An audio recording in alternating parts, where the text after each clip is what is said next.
oponent Peetrit. Peeter tegi sellise ülevaatliku ja kokkuvõtliku,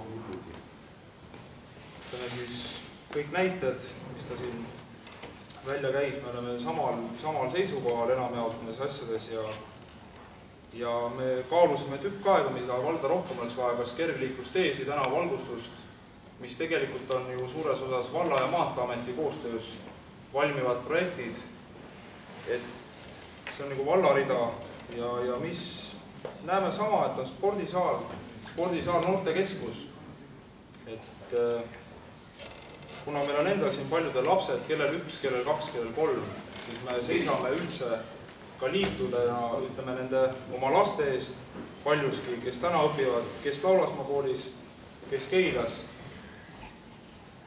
Ütleme nii, et seisame noorte eest, seisame sportimisvõimaluste eest ja kindlasti ei tohi ära unustada, ütleme, saab kompaktselt siduda seda spordisaali, noortekeskust ka pensionäride huviringidega, kõik võimalike sinna juurde kuuluvate siis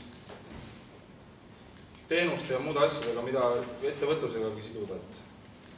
Et oma küla seisukoht on see, et spordisaal, noortekeskus vastavalt võimalustega. Aitäh!